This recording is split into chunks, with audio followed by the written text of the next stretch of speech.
seorang analis valuta asing. Apa kabar Pak Reza?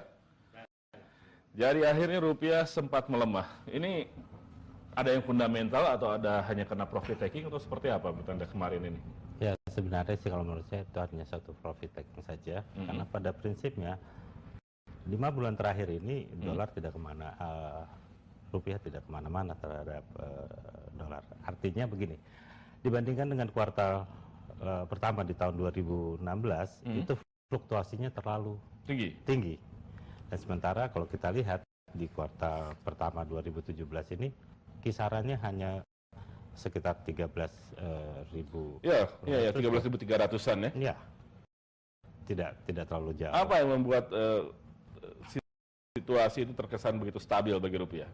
Baik, kalau kita lihat bahwa memang ada beberapa faktor, yaitu kebijakan moneternya dari Indonesia cukup baik, lalu data perekonomian Indonesia juga cukup baik, kalau menurut saya, dan faktor lainnya politik saat ini kita lihat kan hanya di media saja ramainya, tapi pada kenyataannya kita lihat aman-aman saja.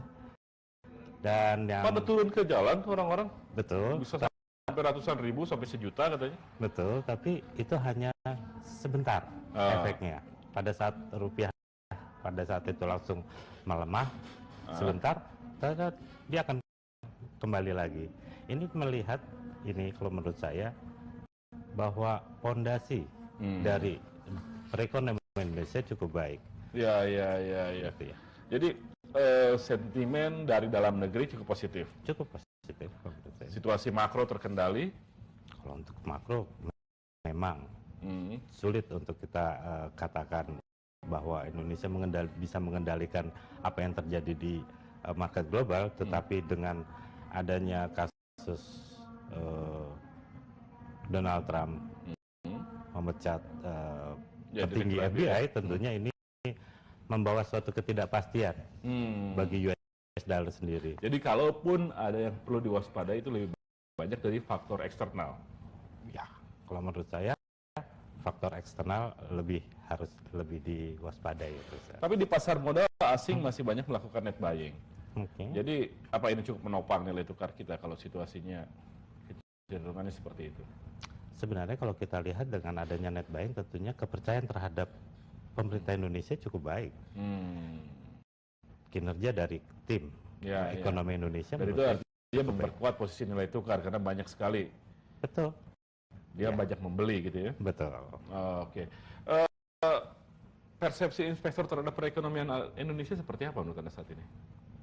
Sentimennya cukup baik ya, karena kalau kita lihat dari datanya, untuk neraca perdagangannya surplus sekitar 1,2 miliar.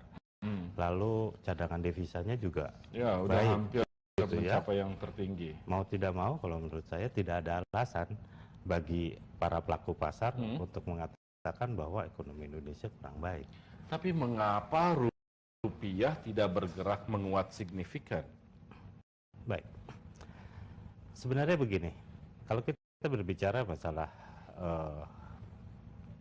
kebijakan moneter, kebijakan moneter tidak hanya mengatur tentang masalah fluktuasi.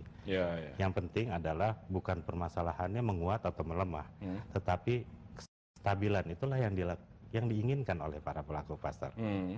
Kestabilan yang tidak terlalu banyak goncangannya, sehingga mereka bisa berbisnis, mereka bisa berdagang. Tapi apakah dengan level saat ini cukup menguntungkan untuk kita? Tidakkah kita mencoba menjajaki level di mana rupiah lebih kuat sedikit daripada sekarang?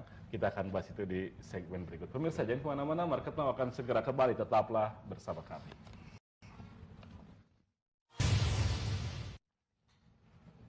Terima kasih Anda masih bersama kami di Market Now. Sesi pertama kita masih membahas tentang geliat nilai tukar rupiah sepanjang kuartal pertama 2017 serta seperti apa prospeknya hingga ke depan nanti. Saya masih bersama dengan Reza Aswin, seorang analis valuta asing.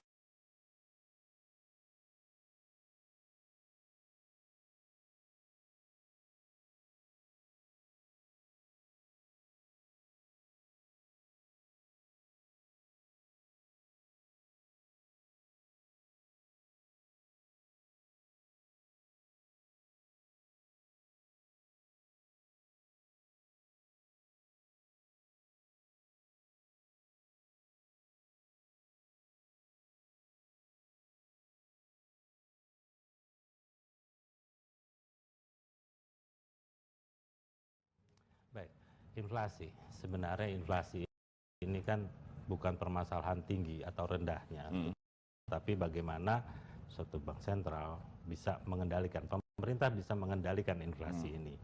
Nah, tentunya kalau kita lihat inflasi saat ini sekitar 4,1, lalu target dari APBN itu adalah 4% plus minus 1%. Kalau menurut saya wajarlah ya, saat ini di kuartal pertama cukup Tinggi.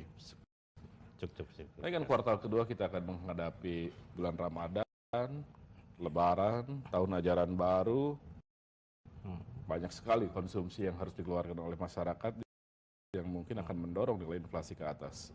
Baik, memang ada satu faktor di mana pada bulan-bulan tersebut inflasi kita akan naik. Tapi kita juga harus mengerti bahwa adanya defisit ya dari deflasi di angkutan umum tentunya, lalu adanya pengendalian di barang-barang yang disubsidi oleh pemerintah, itu tentunya akan menyumbang penurunan inflasi.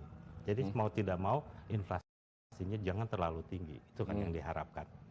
Ya, cuma masalahnya kita melihat kuartal kedua ini mungkin akan naik cukup tinggi juga kalau kebutuhan publik semakin tinggi, lalu harga listrik sudah dinaikkan, BBM mungkin akan naik karena harga minyak pasar dunia juga sudah kecenderungannya sudah naik. Baik, sebenarnya semua itu sudah diantisipasi di dalam perhitungan APBN. Kenapa? Karena begini, karena kita semenjak kita ketahui bahwa OPEC telah mulai menurunkan produksinya. Targetnya untuk minyak dunia itu sekitar $60 per barrel. Sedangkan hari ini aja kita masih melihat masih ada di 49 US dollar per barrel. Sampai 53. Sampai 53 ya. Jadi kalau menurut saya tidak dikeluarkan kedua ini maksimal, kalau toh dia harus naik, inflasinya harus tinggi, menurut saya tidak akan melebihi 5. Tidak akan melebihi 5. Dan itu masih masuk di dalam range yang dalam pertumbuhan ekonomi Indonesia. Suku bunga BI dipertahankan 4,75 di repo rate. Ya, mungkin hari ini beliau sedang sidang gitu ya. Dan dengan adanya tingkat pengangguran yang tidak terlalu tinggi kalau menurut saya, lalu juga surplus di neraca perdagangan, dan inflasi juga tidak terlalu tinggi gitu ya, menurut saya BI rate pasti akan tetap di 4,75%. Cukup ideal menurut Anda?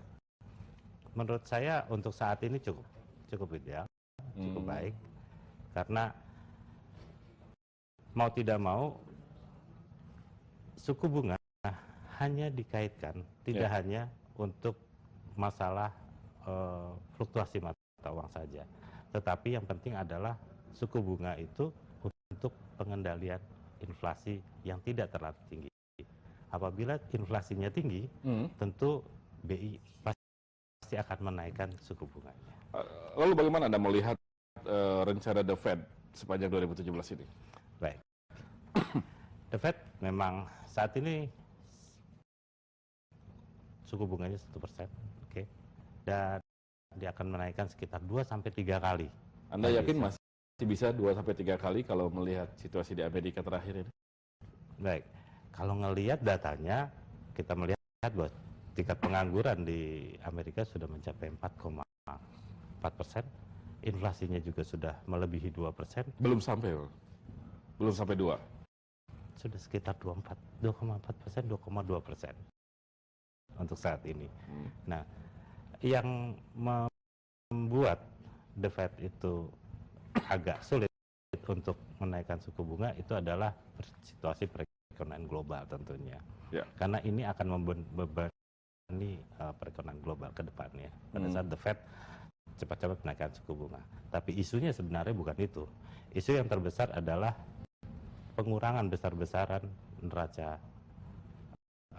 neraca The Fed, ya.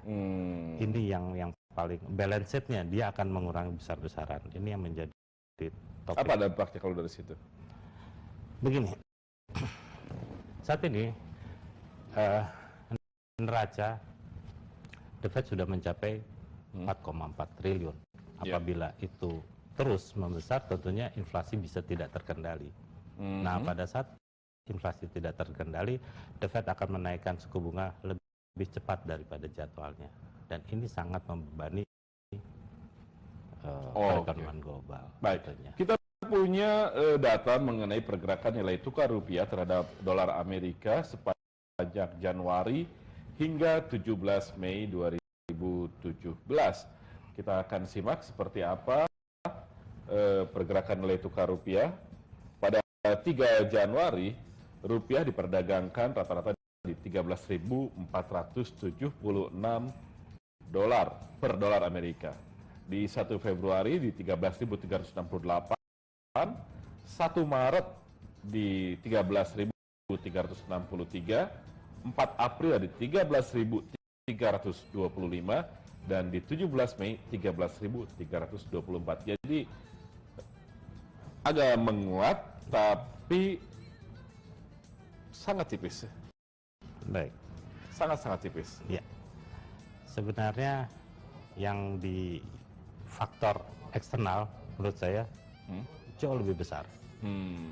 Ketidakpastian The Fed untuk menaikkan suku bunga, penundaan untuk menaikkan suku bunga, kemungkinan dia akan menaikkan suku bunga tanggal 14 Juni, itu yang membuat dolar masih terus rupiah masih terus. Kita akan bahas itu seperti apa kemungkinan alternatif yang akan diambil The Fed terkait dengan kebijakan moneter mereka yang pasti akan berpengaruh juga terhadap pergerakan rupiah di Indonesia. Saat lagi Pak Reza dan pemirsa, kami akan segera kembali usai pariwara.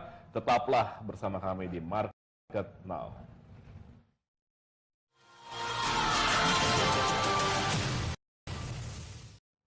Baik, inflasi. Sebenarnya inflasi ini kan bukan permasalahan tinggi atau rendahnya, tapi bagaimana suatu bank sentral bisa mengendalikan, pemerintah bisa mengendalikan inflasi ini.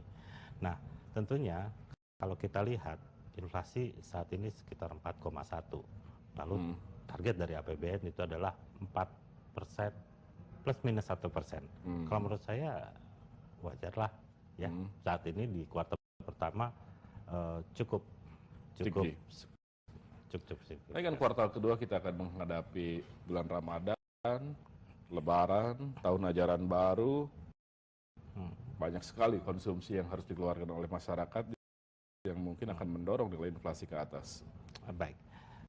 Memang ada satu faktor di mana pada bulan-bulan tersebut inflasi kita akan naik. Tapi kita juga harus mengerti bahwa adanya defisit ya dari deflasi di angkutan umum tentunya, lalu adanya pengendalian di barang-barang yang disubsidi oleh pemerintah, itu tentunya akan menyumbang penurunan inflasi. Jadi mau tidak mau inflasinya jangan terlalu tinggi, itu kan yang diharapkan. Ya, cuma masalahnya kita melihat kuartal kedua ini mungkin akan naik cukup tinggi juga kalau kebutuhan publik semakin tinggi, lalu harga listrik sudah dinaikkan, BBM mungkin akan naik karena harga minyak pasar dunia juga sudah kecenderungannya sudah naik. Baik, sebenarnya semua itu sudah diantisipasi di dalam perhitungan APBN. Kenapa? Karena begini, karena semenjak kita ketahui bahwa OPEC telah mulai menurunkan produksinya. Targetnya untuk minyak dunia itu sekitar $60 per barrel. Sedangkan hari ini aja kita masih melihat masih ada di 49 US dollar per barrel. Sampai 53. Sampai 53 ya. Jadi kalau menurut saya tidak di kuartal kedua ini maksimal, kalau toh dia harus naik, inflasinya harus tinggi, menurut saya tidak akan melebihi 5. Tidak akan melebihi 5. Dan itu masih masuk di dalam range yang dalam pertumbuhan ekonomi Indonesia. Suku bunga BI dipertahankan 4,75 Baik, di repo rate. ya mungkin hari ini beliau sedang sidang gitu ya. Ya. Dan dengan adanya tingkat pengangguran yang tidak terlalu tinggi kalau menurut saya, lalu juga surplus di neraca perdagangan, dan inflasi juga tidak terlalu tinggi gitu ya. Menurut saya BI rate pasti akan tetap di 4,75%. Cukup ideal menurut Anda? Menurut saya untuk saat ini cukup ideal, cukup baik, karena mau tidak mau suku bunga hanya dikaitkan tidak hanya untuk masalah fluktuasi mata uang saja, tetapi yang penting adalah suku bunga itu untuk pengendalian inflasi yang tidak terlalu tinggi. Apabila inflasinya tinggi, tentu BI pasti akan menaikkan suku bunganya. Lalu bagaimana Anda melihat rencana The Fed sepanjang 2017 ini? Baik, The Fed memang saat ini suku bunganya 1%, oke, dan dia akan menaikkan sekitar 2-3 kali. Anda yakin masih bisa 2-3 kali kalau melihat situasi di Amerika terakhir ini? Baik, kalau ngelihat datanya, kita melihat bahwa tingkat pengangguran di Amerika sudah mencapai 4,4%, inflasinya juga sudah melebihi 2%. Belum sampai 2. Sudah sekitar 2,4%, 2,2% untuk saat ini. Nah, yang membuat The Fed itu agak sulit untuk menaikkan suku bunga itu adalah situasi perekonomian global tentunya. Karena ini akan membebani perekonomian global ke depannya pada saat The Fed cepat-cepat menaikkan suku bunga. Tapi isunya sebenarnya bukan itu. Isu yang terbesar adalah pengurangan besar-besaran neraca The Fed. Ya. Ini yang paling balance sheet-nya dia akan mengurangi besar-besaran. Ini yang menjadi topik. Apa dampaknya kalau dari situ? Begini, saat ini neraca The Fed sudah mencapai 4,4 triliun. Apabila itu terus membesar, tentunya inflasi bisa tidak terkendali. Nah, pada saat inflasi tidak terkendali, The Fed akan menaikkan suku bunga lebih cepat daripada jadwalnya. Dan ini sangat membebani perekonomian global. Baik, tentunya. kita punya data mengenai pergerakan nilai tukar rupiah terhadap dolar Amerika sepanjang Januari hingga 17 Mei 2017. Kita akan simak seperti apa pergerakan nilai tukar rupiah. Pada 3 Januari, rupiah diperdagangkan rata-rata di 13.476 dolar per dolar Amerika. Di 1 Februari di 13.368, 1 Maret di 13.363, 4 April di 13.325, dan di 17 Mei 13.324. Jadi agak menguat, tapi sangat tipis. Baik. Sangat-sangat tipis. Ya. Sebenarnya yang di faktor eksternal menurut saya jauh lebih besar. Ketidakpastian The Fed untuk menaikkan suku bunga, penundaan untuk menaikkan suku bunga, kemungkinan dia akan menaikkan suku bunga tanggal 14 Juni, itu yang membuat dolar masih terus rupiah masih tetap. Kita akan bahas itu seperti apa kemungkinan alternatif yang akan diambil The Fed terkait dengan kebijakan moneter mereka yang pasti akan berpengaruh juga terhadap pergerakan rupiah di Indonesia. Saat lagi Pak Reza dan pemirsa, kami akan segera kembali usai pariwara. Tetaplah bersama kami di Market Now.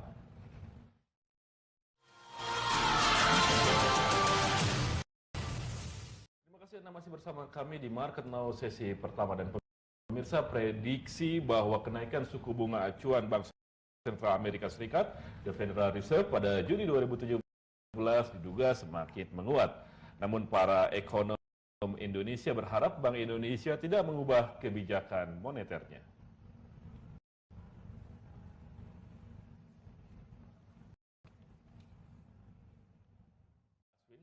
analis valuta asing yang juga membahas mengenai geliat nilai tukar rupiah, utamanya terhadap dolar Amerika. Tadi juga sudah disebutkan beberapa faktor yang mungkin akan menjadi sentimen dari kebijakan The Fed.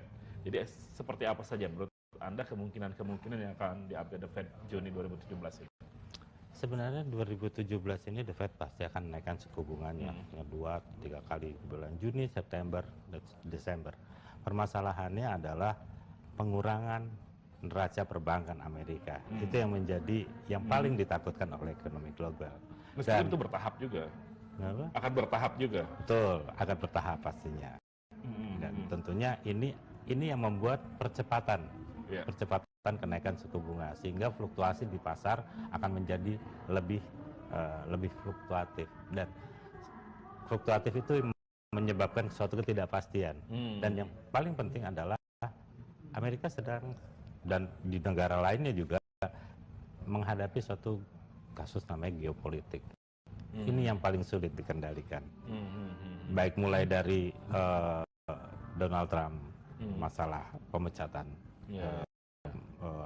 petinggi FBI sampai adanya ketegangan antara Korea Utara dengan Amerika.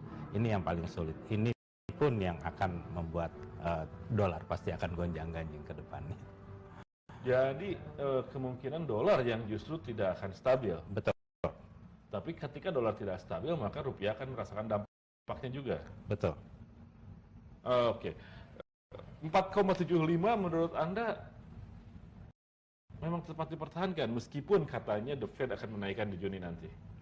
Untuk saat ini kita tidak melihat bahwa adanya suatu pengaruh yang besar ke depannya.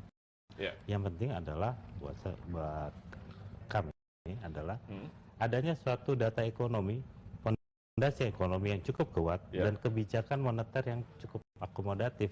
Pada saat semuanya menjadi sulit, tentunya BI biasanya mengeluarkan suatu stimulus. Pemerintah pun juga mengeluarkan suatu percepatan. Ini yang penting. Sejauh ini sendiri tidak bisa banyak yang bisa melakukan analisis terhadap kebijakan politik di Amerika. Karena memang sangat unik dengan kepemimpinan Donald Trump ini. Jadi apa yang bisa kita jadikan patokan dari sikap The Fed? Berkali-kali orang mengatakan 3 kali The Fed akan menaikkan suku bunga tahun ini, tapi kemudian belakangan ada mulai keraguan. Mungkin The Fed juga tidak akan terlalu berani untuk menaikkan suku bunga karena dia ingin juga menggenjot pertumbuhan dan lain sebagainya. Apa yang bisa dibaca dari sikap? Sebenarnya ini ada suatu ketidakseimbangan untuk sementara ini antara kebijakan moneter Amerika dengan kebijakan fiskal di Amerika. Sebenarnya ketidakseimbangan ini berbeda karena presiden yang sekarang ini memang dari pengusaha, sehingga agak sulit untuk menyelaraskan kebijakan antara kebijakan moneter dengan kebijakan fiskal yang ada. Berbeda dengan presiden yang dulu. Itu sangat kooperatif sekali terhadap pasar. Sehingga kita bisa melihat bahwa dolar pada saat itu memang terus naik, nanjak, dan semua programnya itu selalu mendukung kebijakan yang ada, kebijakan moneter yang ada. Sehingga kita lihat bahwa tidak ada gejolak-gejolak politik atau geopolitik yang bisa menghambat terjadinya suatu pergerakan atau fluktuasi yang sangat tinggi. Oke, kalau demikian berarti hampir semua negara di dunia mengambil sikap jaga-jaga. Betul. Pada intinya adalah di satu sisi memang The Fed ingin menguatkan mata uang. Di satu sisi lagi dalam kebijakan fiskalnya dan geopolitiknya memang sangat berisiko. Kita sudah ketahui bahwa Amerika adalah negara yang paling besar di dunia dengan perekonomian paling besar. Kita ketahui apabila Amerika mempunyai suatu perkembangan ekonomi yang baik, pasti akan berdampak ke semuanya, termasuk ke dalam Indonesia. Nah, bagaimana sekarang dengan perekonomian Amerika apabila tidak stabil? Tentu ini juga menimbulkan suatu ketidakpastian bagi para investor. Kalau Anda masih mengingat lagi program-program programnya Donald Trump.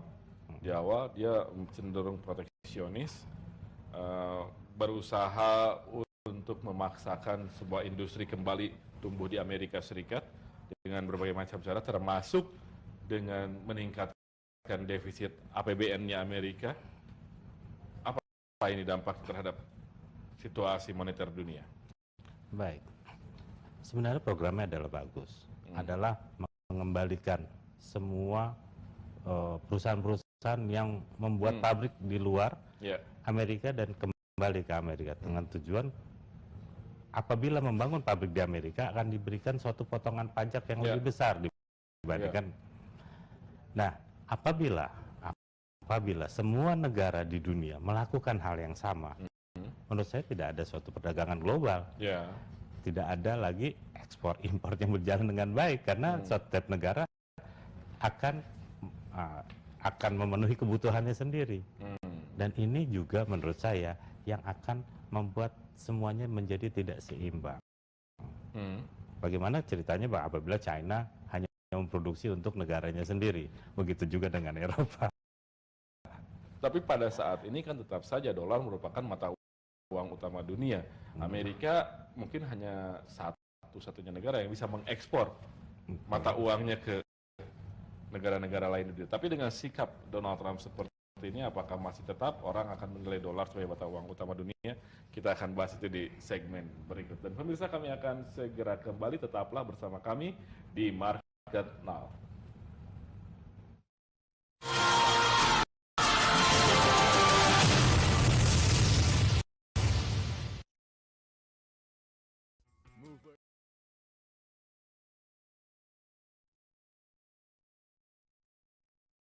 Kita masih membahas tentang geliat nilai tukar rupiah sepanjang kuartal pertama 2017, juga prospek ke depannya. Saya masih bersama dengan Reza Aswin, seorang analis valuta asing. Dan tadi sudah disebutkan bagaimanapun Amerika adalah satu-satunya negara yang bisa melakukan ekspor mata uangnya ke seluruh dunia. Laku di mana saja.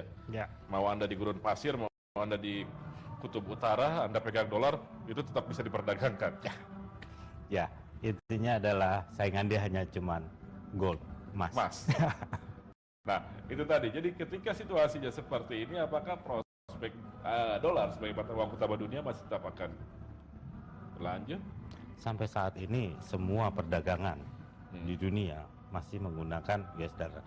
Kita sudah mengetahui adanya SDR atau Special Drawing Right, yaitu mata uang di dunia itu cadangan defisitnya hanya bisa dihitung dalam bentuk US dollar, lalu pound sterling, euro, Jepang. Belakangan yuan katanya mau dimasukin ke dalam basket itu. Betul, tetapi kita harus tunggu Oktober karena tentunya dunia harus melihat apakah dia masih transparansi. Kita ketahui bahwa China yuan itu masih mengandalkan, dia tidak floating rate, dia masih fixed rate. Dan kita ketahui bahwa itu pasti tidak transparan karena masih ada campur tangan intervensi dari pemerintah. Jadi kalau di pasar yang floating, kita nanti akan tahu seperti apa sebetulnya kekuatan yuan. Betul. Dan sekarang ini masih ditopang oleh kebijakan moneternya yang fixed rate itu tadi ya. Betul. Dan ini pula lah yang dikatakan Donald Trump bahwa adanya suatu manipulasi di mata uang. Oke, tapi bagaimana mata uang lain? Euro kelihatannya bermasalah, pound juga mungkin agak sulit setelah Brexit. Apakah ada kelesuan yang juga dihinggapi oleh perekonomian dunia dengan persoalan-persoalan yang terjadi di sejumlah kawasan ini? Nah, baik. Kalau kita melihat nilai tukar, memang euro mengalami suatu tekanan yang hebat. Tetapi kita bisa lihat dalam beberapa bulan terakhir ini, mulai dari Januari, kita lihat bahwa Eropa sudah mulai bangkit. Intinya adalah ekspor mereka mulai jalan. Perkembangan ekonominya mulai baik. Data-data ekonominya sudah membaik. Dan saya melihat bahwa kebijakan Euro Central Bank dengan mengadakan taper, artinya sudah mulai memotong yang tadinya 80 miliar euro setiap bulannya, sekarang hanya sekitar 60 miliar euro satu bulannya yang dilempar ke pasar atau pengucuran dana. Dan ini mengindikasikan bahwa ke depannya ekonomi Eropa sudah mulai membaik, dan secara umum memang ekonomi global menurut saya sudah membaik, dan ditandai dengan naiknya nilai harga komoditas. Tapi ekonomi global seperti yang sudah kita sepakati dari awal itu sangat dipengaruhi oleh apa yang terjadi di Amerika juga. Jadi kira-kira seperti apa kemungkinannya kalau Donald Trump juga belum tentu berhasil dengan program-programnya? Oke, jadi mungkin begini, ada beberapa negara besar yang mempengaruhi perekonomian global. Tentunya yang pertama adalah Amerika, yang kedua adalah China, yang ketiga tentunya adalah Uni Eropa. Inilah negara-negara yang sangat berpengaruh terhadap ekonomi global. Nah, beberapa waktu yang lalu memang 2008 Amerika punya permasalahan, lalu dia cetak uang dan segala macamnya, taper dan segala macamnya, akhirnya inflasinya bisa mendekati 2 dan tingkat pengangguran di bawah 5%. Nah, di tahun 2016 kita sudah tahu sama-sama bahwa China yang kebagian kena krisis moneter pada saat itu. China benar-benar mengalami suatu shock masalah financing.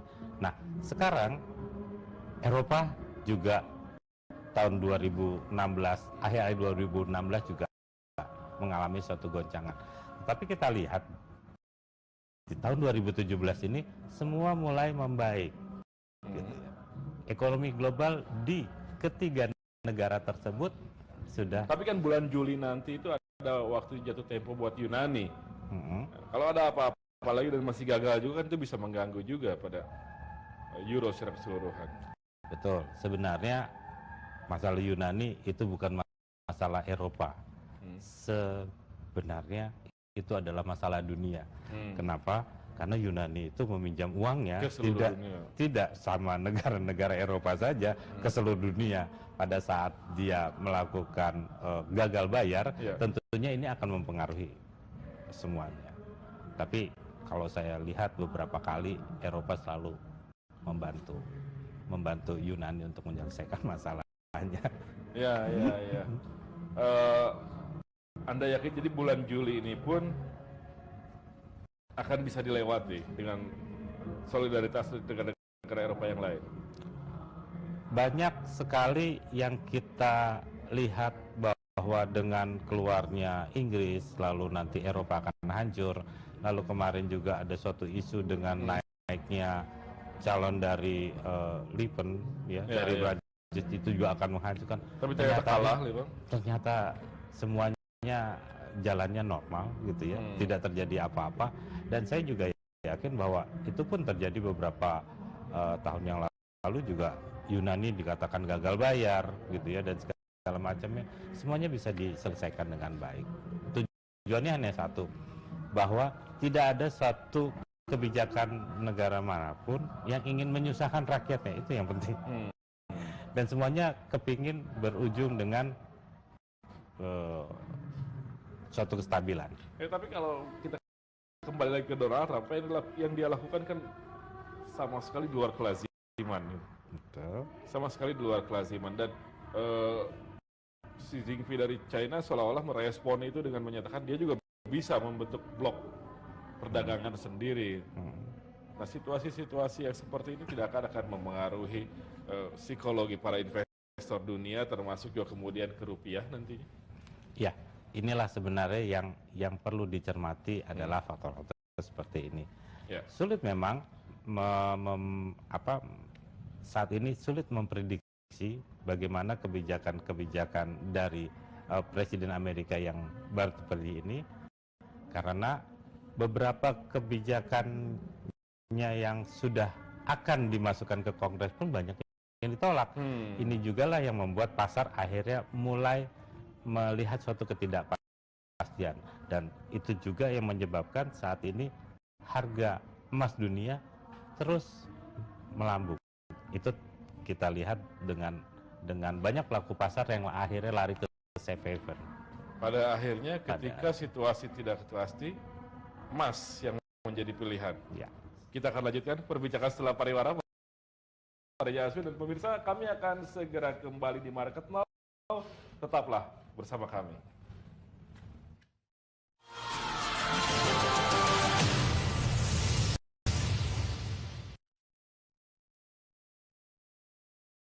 New Screen on IDX Channel.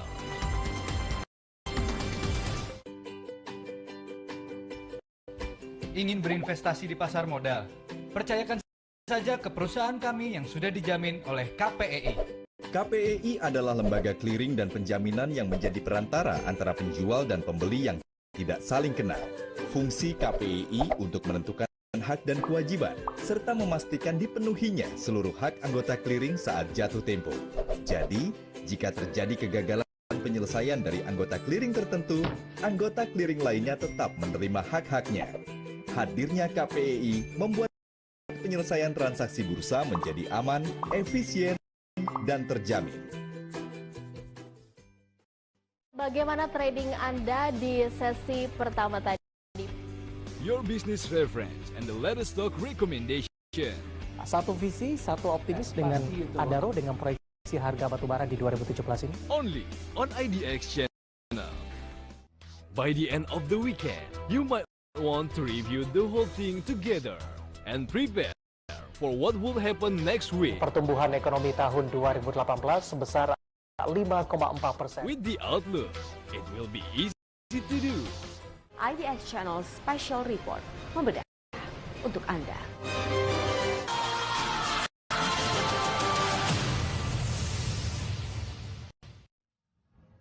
Terima kasih Anda masih kembali di Market Now, dan pemirsa, para pelaku pasar kembali bertanya-tanya tentang situasi yang sesungguhnya terjadi dalam perekonomian Republik Rakyat Tiongkok atau China.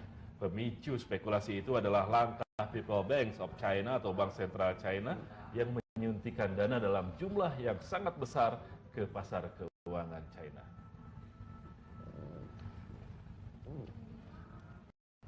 People Bank of China atau PBOC mengguyur pasar perbankan melalui operasi pasar dengan dana segar mencapai 24,67 miliar dolar Amerika.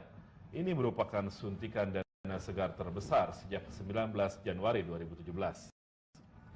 PBOC mengguyur dana segar karena pasar mengalami pengetatan likuiditas. Likuiditas mengetat karena ramai terjadi transaksi pembayaran pajak korporasi dan jatuh tempo repo. Adapun suntikan dana dilakukan untuk mencegah kenaikan risiko likuiditas terhadap ekonomi. Rinciannya sebesar 150 miliar yuan diguyur ke pasar melalui instrumen 7 Days Reverse Bond Repo. PBOC lebih memilih untuk menggunakan instrumen jangka panjang ketimbang jangka pendek. Tujuannya adalah untuk mengurangi risiko dan volatilitas jangka pendek.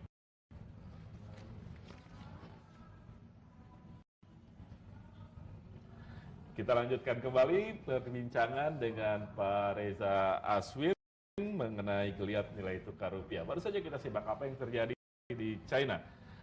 Pengetatan likuiditas terjadi apa? Likuiditas yang ketat terjadi di sana. Bank sentralnya melakukan operasi pasar dengan melepas atau menahan adanya suatu pelonggaran likuiditas. Ya.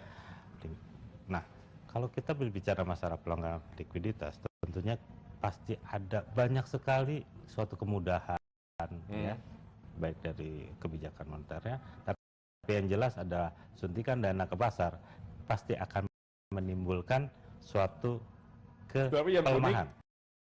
Mereka tidak memilih instrumen suku bunga, tapi memilih instrumen operasi pasar. Nah, ini yang kadang-kadang ini menjadi tanda tanya pasar, ketidaktransparansi daripada bank sentral dari China. Kita tahu bahwa intervensi itu memang dibutuhkan untuk melakukan suatu operasi pasar.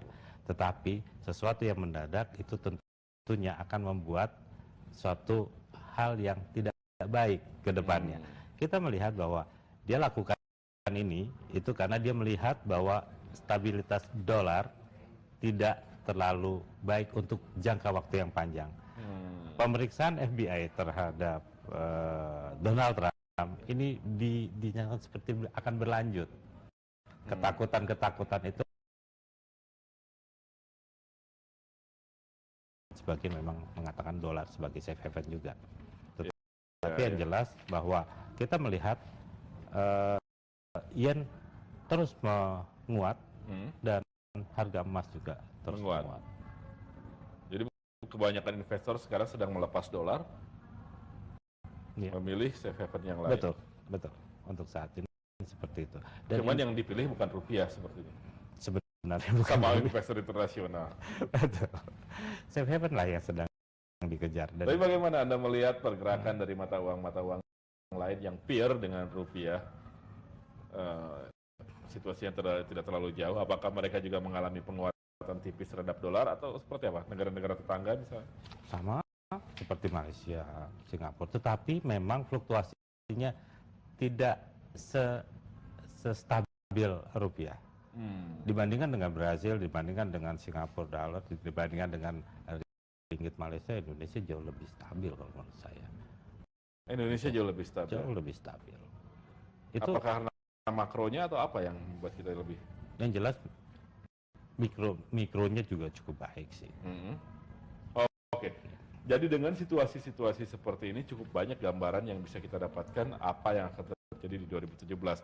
Lalu apa menurut Anda yang bisa menjadi alternatif atau tindakan yang bisa dilakukan, antisipasi yang bisa dilakukan oleh baik kalangan korporasi atau kalangan government di Indonesia paling tidak hingga akhir tahun 2017 yang akan datang?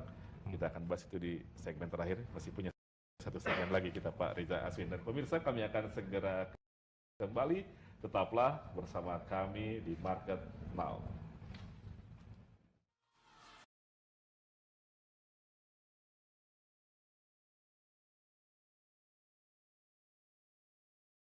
Semuanya stabil, ekonominya membaik, dan tidak ada ancaman. Nah, safe haven di harga-harga seperti ini memang harga untuk dibeli, tetapi tentunya untuk menjadikan menjadi investasi yang panjang jauh lebih menarik dolar untuk saat ini menurut mungkin saya. Sebagai hedging aja sebentar. Ya, gitu ya. kira-kira untuk hedging sebentar. Oke, baik.